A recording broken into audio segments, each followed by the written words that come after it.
Chapter 39, The Eternal City.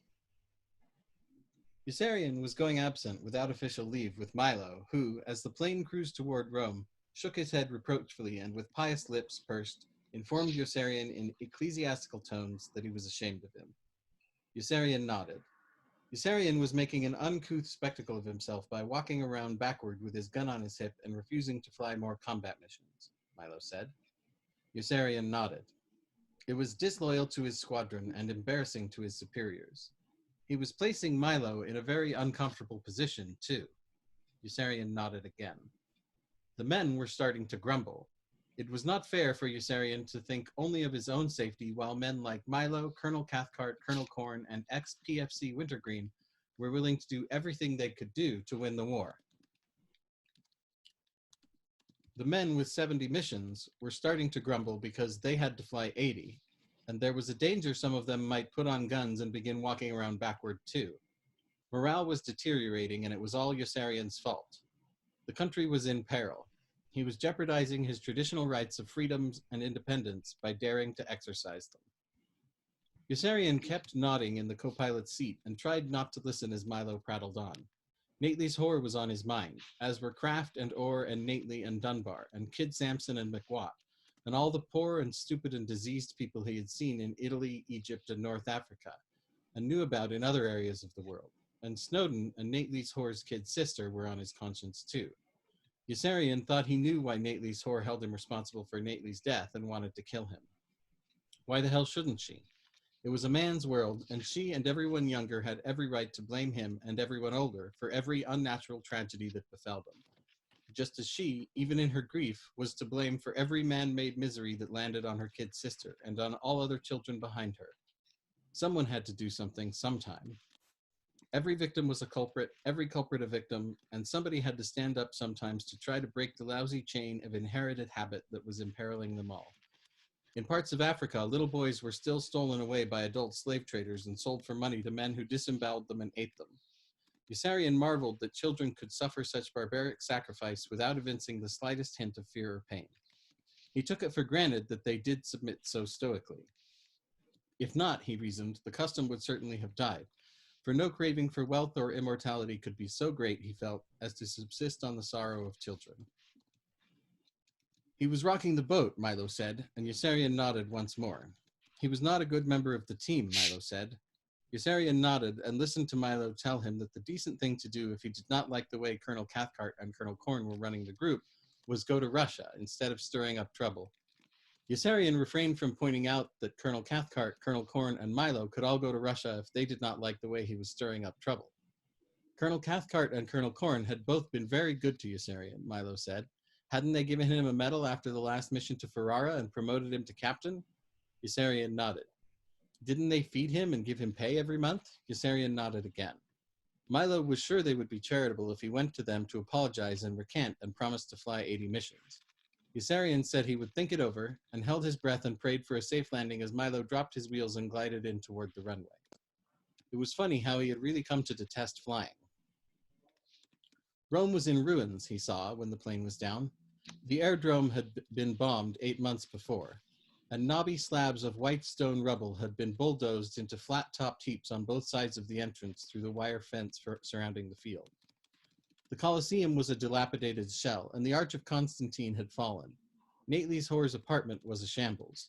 The girls were gone, and the only one there was the old woman. The windows in the apartment had been smashed. She was bundled up in sweaters and skirts and wore a dark shawl about her head. She sat on a wooden chair near an electric hot plate, her arms folded, boiling water in a battered aluminum pot. She was talking aloud to herself when Yossarian entered and began moaning as soon as she saw him. "Gone," she moaned before he could even inquire, holding her elbows. She rocked back and forth mournfully on her creaking chair. "Gone." "Who?" All the poor young girls." "Where?" "Away, chased away into the street, all of them gone, all the poor young girls." "Chased away by who? Who did it?" "The mean tall soldiers with the hard white hats and clubs, and by our carabinieri. They came with their clubs and chased them away. They would not even let them take their coats, the poor things. They just chased them away into the cold." "Did they arrest them?" They chased them away. They chased them away. Then why did they do it if they didn't arrest them? I don't know, sobbed the old woman. I don't know. Who will take care of me? Who will take care of me now that all the poor young girls are gone? Who will take care of me? There must have been a reason, Yossarian persisted, pounding his fist into his hand. They couldn't just barge in here and chase everyone out. No reason, wailed the old woman. No reason. What right did they have? Catch-22. What? Yossarian froze in his tracks with fear and alarm and felt his whole body begin to tingle. What did you say? Catch-22, the old woman repeated, rocking her head up and down. Catch-22. Catch-22 says they have a right to do anything we can't stop them from doing.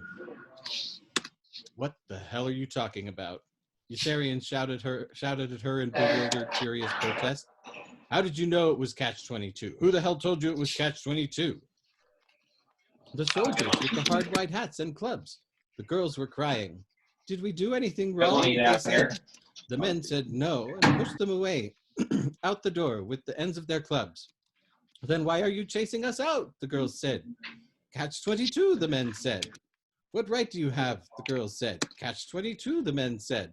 All they kept saying was Catch-22, Catch-22. What does it mean, Catch-22? What is Catch-22? Didn't they show it to you? Yossarian demanded, stamping about in anger and distress. Didn't you even make them read it? They don't have to show us Catch-22, the old woman answered. The law says they don't have to. What law says they don't have to? Catch-22. Oh, goddamn, Yossarian exclaimed bitterly. I bet it wasn't even really there. He stopped walking and glanced about the room disconsolately. Where's the old man? Gone, mourned the old woman. Gone? Dead, the old woman told him, nodding in emphatic lament, pointing her head to the flat of her hand.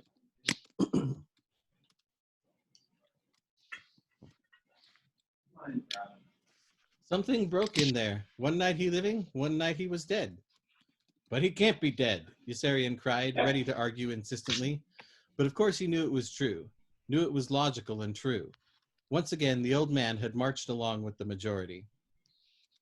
Yossarian turned away and trudged through the apartment with a gloomy scowl, peering with pessimistic curiosity into all the rooms.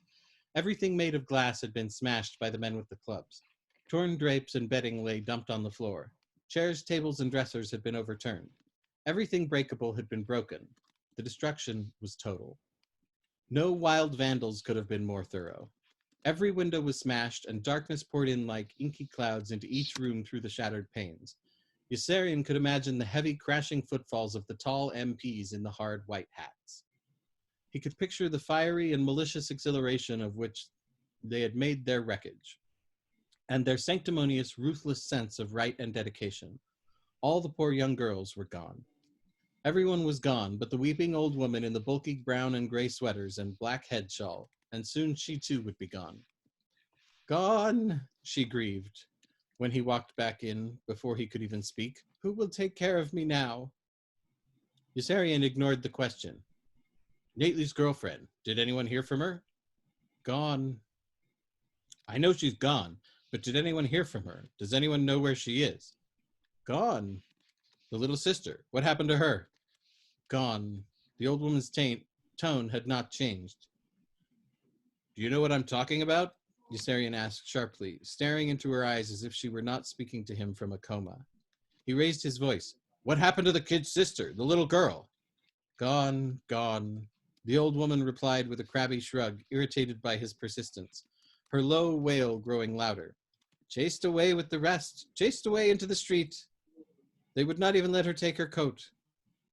Where did she go? I don't know, I don't know. Who will take care of her? Who will take care of me? She doesn't know anybody else, does she? Who will take care of me? Yossarian left money in the old woman's lap. It was odd how many wrongs leaving money seemed to right, and strode out of the apartment, cursing Catch-22 vehemently as he descended the stairs, even though he knew there was no such thing. Catch-22 did not exist. He was positive of that, but it made no difference. What did matter was that everyone thought it existed, and that it was much worse, and that was much worse. For there was no object or text to ridicule or refute, to accuse, criticize, attack, amend, hate, revile, spit at, rip to shreds, trample upon, or burn up. It was cold outside and dark, and a leaky, insipid mist lay swollen in the air and trickled down the large, unpolished stone blocks of the houses and the pedestals of monuments. Yossarian hurried back to Milo and recanted. He said he was sorry and, knowing he was lying, promised to fly as many more missions as Colonel Cathcart wanted, if Milo would only use all his influence in Rome to help him locate Nately's whore's kid sister. She's just a 12-year-old virgin, Milo, he explained anxiously, and I want to find her before it's too late. Milo responded to his request with a benign smile. I've got just the 12-year-old virgin you're looking for, he announced jubilantly. This 12-year-old virgin is really only 34, and she was brought up in a low-protein diet by very strict parents that didn't start sleeping with men until... Milo, I'm talking about a little girl, Yossarian interrupted with desperate impatience. Don't you understand? I don't want to sleep with her. I want to help her. You've got daughters. She's just a little kid, and she's all alone in this city with no one to take care of her. I want to protect her from harm. Don't you know what I'm talking about? Milo did understand and was deeply touched. Yossarian, I'm proud of you, he exclaimed with profound emotion. I really am. You don't know how glad I am to see that everything isn't always just sex with you. You've got principles. Certainly I've got daughters, and I know exactly what you're talking about. We'll find that girl. Don't you worry. You come with me and we'll find that girl if we have to turn this whole city upside down. Come along. Yossarian went along in Milo Minderbinder's speeding M&M staff car to police headquarters to meet a swarthy, untidy police commissioner with a narrow black mustache and unbuttoned tunic who was fiddling with a stout woman with warts and two chins when they entered his office, and who greeted Milo with warm surprise and bowed and scraped in obscene servility as though Milo were some elegant marquis.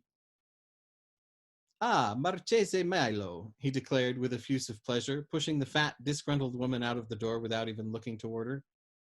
Why didn't you tell me you were coming? I would have a big party for you. Come in, Marchese. You almost never visit us anymore.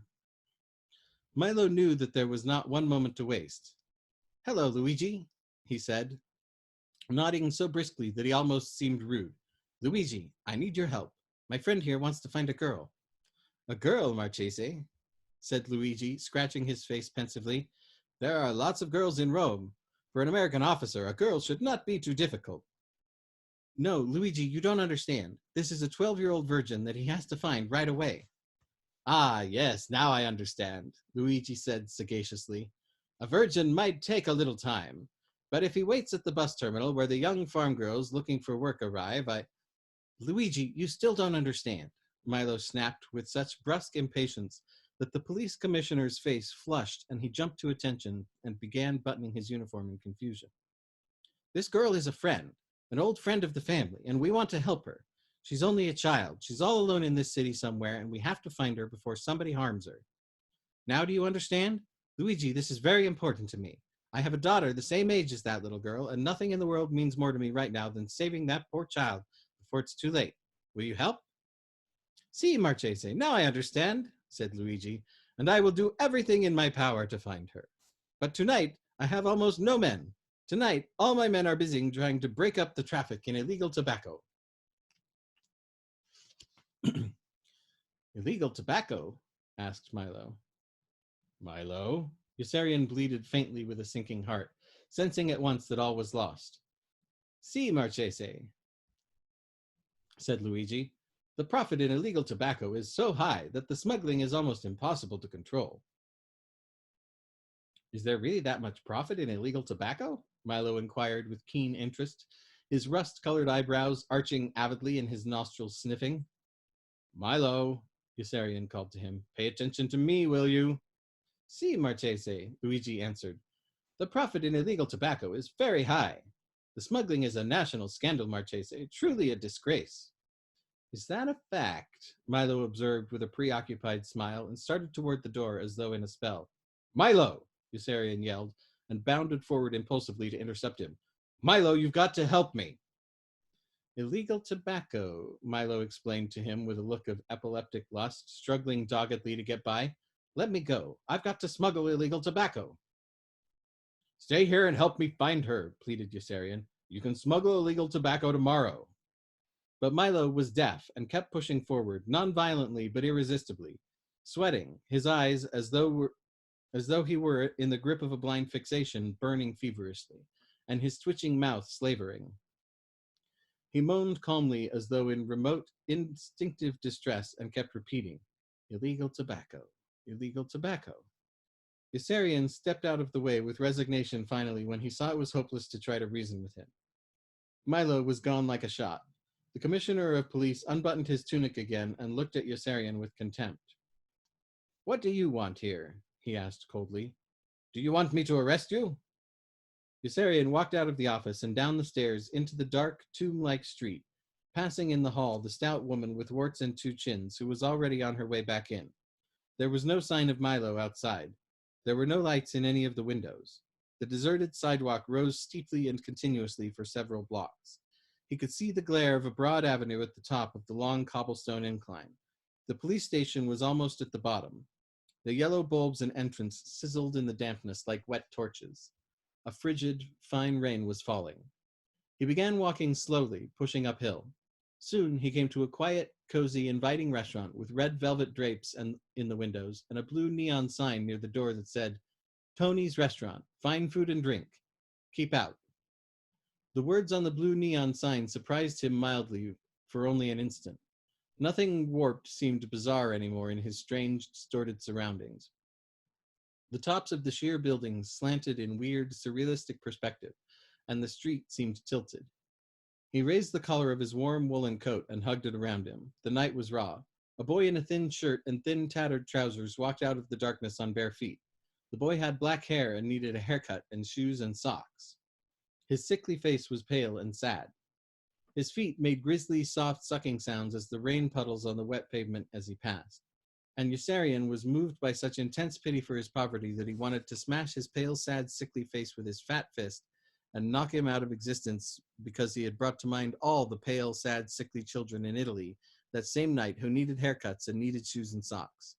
He made Yossarian think of cripples and of cold and hungry men and women, and of all the dumb, passive, devout mothers with catatonic eyes, nursing infants outdoors that same night with chilled animal udders bared insensibly to that same raw rain. Cows. Almost on cue, a nursing mother padded past holding an infant in black rags, and Yossarian wanted to smash her too, because she reminded him of the barefoot boy in the thin shirt and thin tattered trousers, and all of the shivering, stupefying misery in a world that never yet had provided enough heat and food and justice for all, but an ingenious and unscrupulous handful. What a lousy earth. He wondered how many people were destitute that same night, even in his own prosperous country. How many homes were shanties, and how many husbands were drunk and wives socked, and how many children were bullied, abused, or abandoned. How many families hungered for food they could not afford to buy. How many hearts were broken. How many suicides would take place that same night. How many people would go insane. How many cockroaches and landlords would triumph. How many winners were losers. Successes, failures, rich men, poor men. How many wise guys were stupid. How many happy endings were unhappy endings? How many honest men were liars, brave men cowards, loyal men traitors? How many sainted men were corrupt? How many people in positions of trust had sold their souls to blackguards for petty cash? How many never had souls?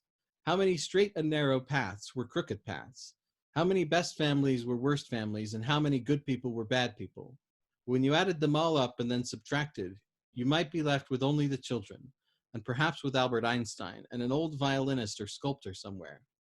Yossarian walked in lonely torture, feeling estranged, and could not wipe from his mind the excruciating image of the barefoot boy with sickly cheeks, until he turned the corner into the avenue finally and came upon an Allied soldier having convulsions on the ground. A young lieutenant with a small, pale, boyish face. 6 other soldiers from different countries wrestled with different parts of him, striving to help him and hold still. He yelped and groaned unintelligibly through clenched teeth, his eyes rolled up into his head. Don't let him bite his tongue off, a short sergeant near Yossarian advised shrewdly, and a 7th man threw himself into the fray to wrestle with the ill lieutenant's face. All at once the wrestlers won and turned to each other undecidedly, for now that they held the young lieutenant rigid, they did not know what to do with him. A quiver of moronic panic spread through from one straining brute face to another. Why don't you lift him up and put him on the hood of that car? The corporal standing in back of Yossarian drawled. That seemed to make sense, so the 7 men lifted the young lieutenant up and stretched him out carefully on the hood of a parked car, still pinning each struggling part of him down. Once they had him stretched out on the hood of the parked car, they stared at each other uneasily again, for they had no idea what to do with him next. Why don't you lift him up off the hood of that car and lay him back down on the ground? Drawled some corporal behind Yossarian. That seemed like a good idea too, and they began to move him back to the sidewalk. But before they could finish, a jeep raced up with a flashing red spotlight at the side and 2 military policemen in the front seat. What's going on? The driver yelled. He's having convulsions, one of the men grappling with one of the young lieutenant's limbs answered. We're holding him still. That's good. He's under arrest.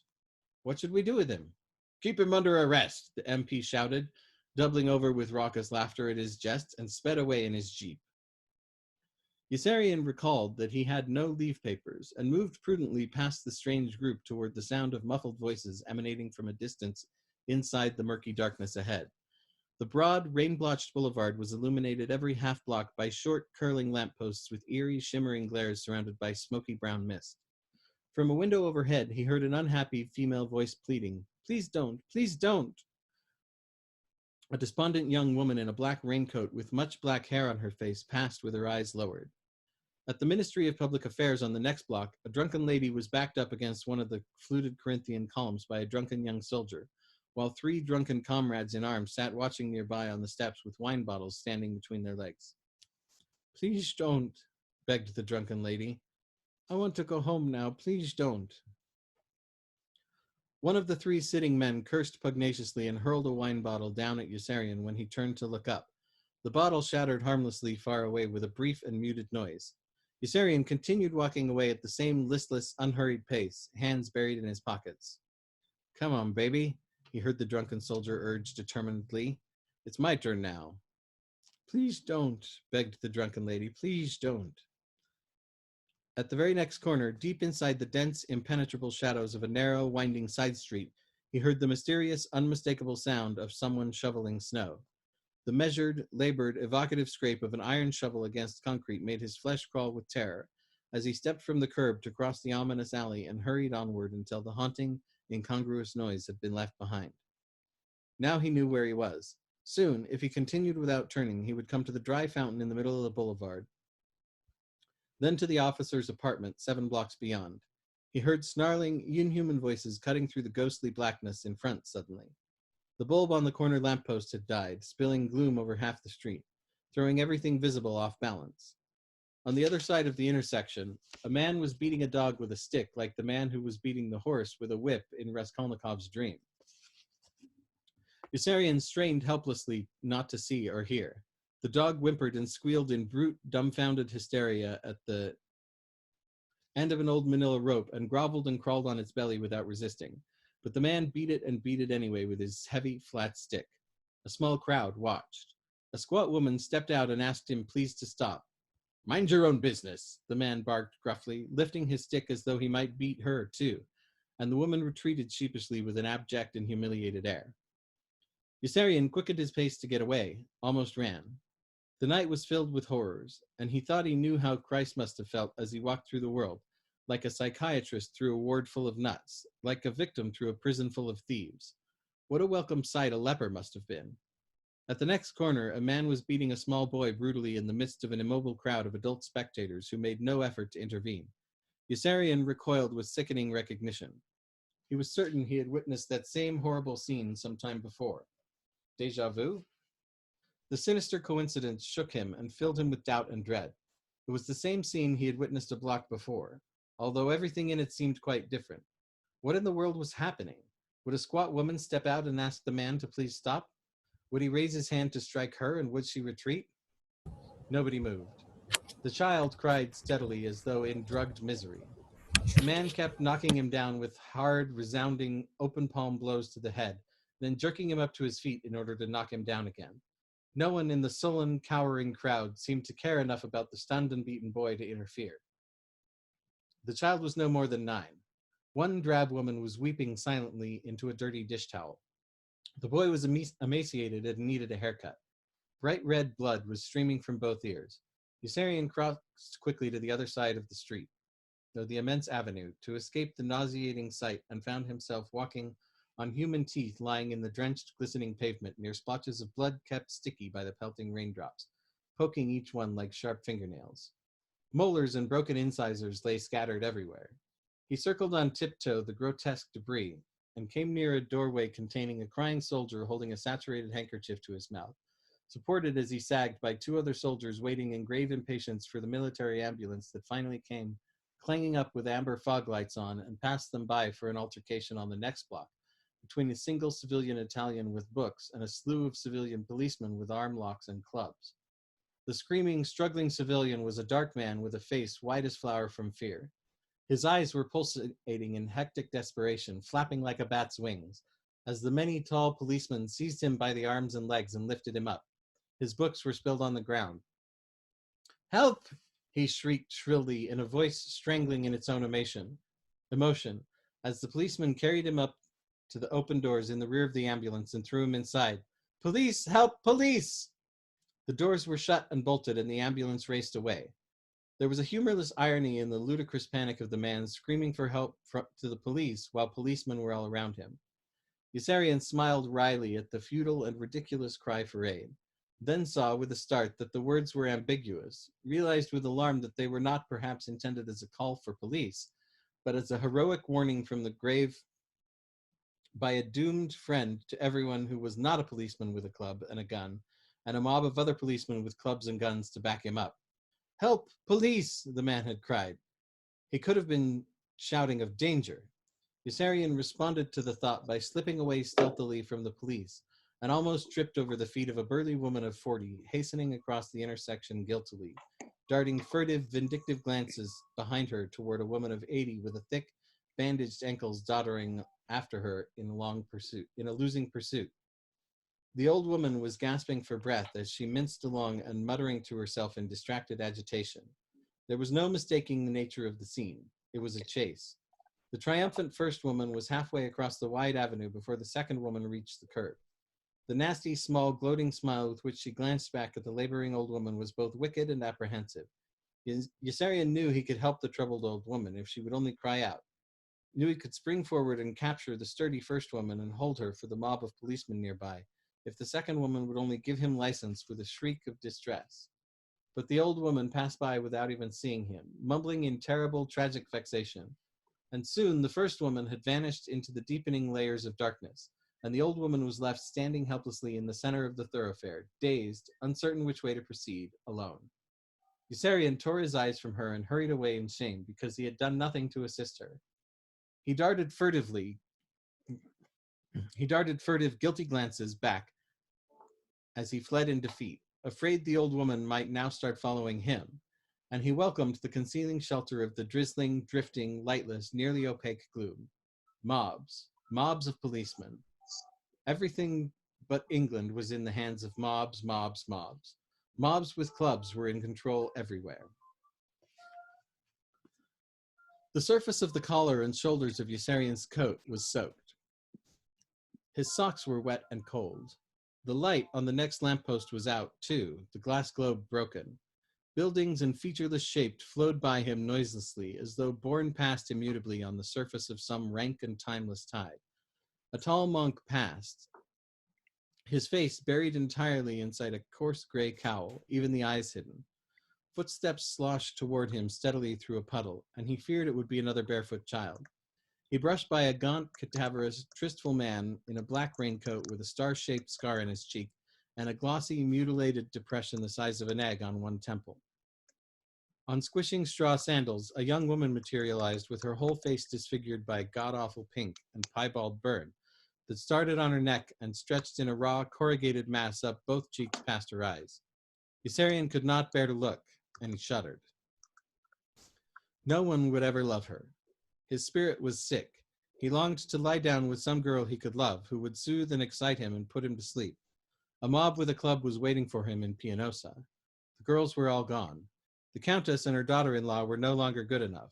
They had grown too old for fun. He no longer had the time. Luciana was gone, dead probably, if not yet, then soon enough. Arfie's buxom trollop had vanished with her smutty cameo ring, and Nurse Duckett was ashamed of him because he had refused to fly more combat missions and would cause a scandal. The only girl he knew nearby was the plain maid in the officer's apartment, whom none of them had ever slept with. Her name was Mikola, but the men called her filthy things in dulcet, ingratiating voices, and she giggled with childish joy because she understood no English and thought they were flattering her and making harmless jokes. Everything wild she watched them do filled her with enchanted delight. She was a happy, simple-minded, hard-working girl who could not read and was barely able to write her name. Her straight hair was the color of Reading straw. She had sallow skin and myopic eyes, and none of the men had ever slept with her because none of the men had ever wanted to. None but Arfie, who had raped her once that same evening and then held her prisoner in a clothes closet for almost 2 hours with his hand over her mouth until the civilian curfew siren sounded and it was unlawful for her to be outside. Then he threw her out the window. Her dead body was still lying on the pavement when Yossarian arrived and pushed his way politely through the circle of solemn neighbors with dim lanterns, who glared with venom as they shrank away from him and pointed up bitterly toward a second-floor window in their private, grim, accusing conversations. Yossarian's heart pounded with fright and horror at the pitiful, ominous, gory spectacle of the broken corpse. He ducked into the hallway and bolted up the stairs into the apartment, where he found Arfie pacing about uneasily with a pompous, slightly uncomfortable smile. Arfie seemed a bit unsettled as he fidgeted with his pipe and assured Yossarian that everything was going to be all right. There was nothing to worry about. I only raped her once, he explained. Yossarian was aghast. But you killed her, Arfie. You killed her. Oh, I had to do that after I raped her, Arfie replied in his most condescending manner. I couldn't very well let her go around saying bad things about us, could I? Well, why did you have to touch her at all, you dumb bastard? Yossarian shouted. Why couldn't you get yourself a girl off the street if you wanted one? The city is full of prostitutes. Oh, no, not me, Arfie bragged. I never paid for it in my life. Arfie, are you insane? Yossarian was almost speechless. You killed a girl. They're going to put you in jail. Oh, no, Arfie answered with a forced smile. Not me. They're going to put good old Arfie in jail. Not for killing her. But you threw her out the window. She's lying there, dead in the street. She had no right to be there, Arfie answered. It's after curfew. Stupid! Don't you realize what you've done? Yossarian wanted to grab Arfie by his well-fed, caterpillar-soft shoulders and shake some sense into him. You've murdered a human being. They are going to put you in jail. They might even hang you. Oh, I hardly think they'll do that, Arfie replied with a jovial chuckle, although his symptoms of nervousness increased. He spilled tobacco crumbs unconsciously as his short fingers fumbled with the bowl of his pipe. No, sirree, not good old Arfie, he chortled again. She was only a servant girl. I hardly think they're going to make too much of a fuss over one poor Italian servant girl when so many thousands of lives are being lost every day. Do you? Listen, Yossarian cried, almost in joy. He pricked up his ears and watched the blood drain from Arfie's face as sirens mourned far away, police sirens, and then ascended almost instantaneously into a howling, strident, onrushing cacophony of overwhelming sound that seemed to crash into the room around them from every side. Arfie, they're coming for you, he said in a flood of compassion, shouting to be heard above the noise. They're coming to arrest you, Arfie, don't you understand? You can't take the life of another human being and get away with it, even if she is just a poor servant girl. Don't you see? Can't you understand? Oh, no, Arfie insisted with a lame laugh that was a weak smile. They're not coming to arrest me. Not good old Arfie. All at once, he looked sick. He sank down in a chair in a trembling stupor, his stumpy, lax hands quaking in his lap. Cars skidded to a stop outside. Spotlights hit the windows immediately. Car doors slammed and police whistles screeched. Voices rose harshly. Arfie was green. He kept shaking his head mechanically with a queer, numb smile and repeating in a weak, hollow monotone that they were not coming for him, not for good old Arfie, no siree, striving to convince himself that this was so,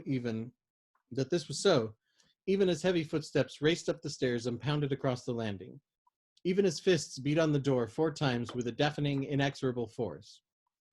Then the door to the apartment flew open, and two large, tough, brawny MPs with icy eyes and firm, sinewy, unsmiling jaws entered quickly, strode across the room, and arrested Yossarian. They arrested Yossarian for being in Rome without a pass. They apologized to Arfi for intruding, and led Yossarian away between them, gripping him under each arm with fingers as hard as steel manacles. They said nothing at all to him on the way down. Two more tall MPs with clubs and hard white helmets were waiting outside at a closed car. They marched Yossarian into the back seat, and the car roared away and weaved through the rain and muddy fog to a police station.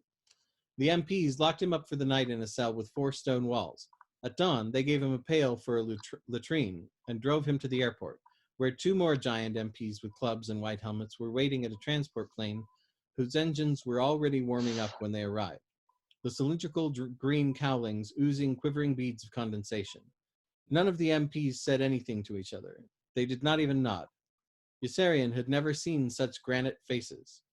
The plane flew to Pianosa. 2 more silent MPs were waiting at the landing strip.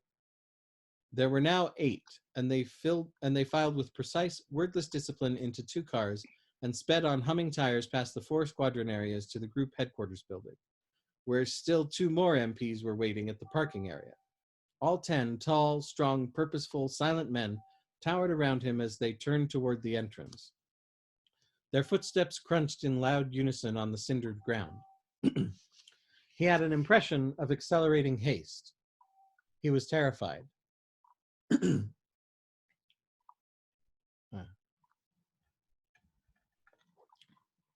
Every one of the 10 MPs seemed powerful enough to bash him to death with a single blow. They had only to press their massive, toughened, boulderous shoulders against him to crush all life from his body. There was nothing he could do to save himself.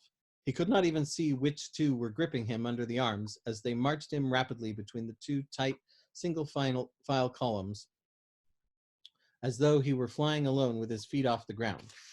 And they trotted in resolute cadence up the wide marble staircase to the upper landing, where still 2 more inscrutable military policemen with hard faces were waiting to lead them all at an even faster pace down the long, cantilevered balcony overhanging the immense lobby.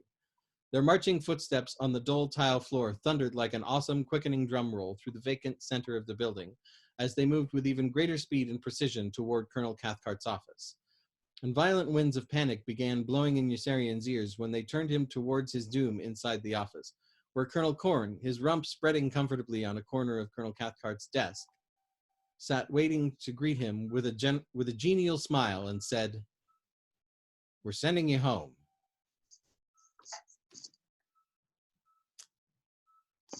Really? That was a fun chapter. I think that may have been the most depressing one so far.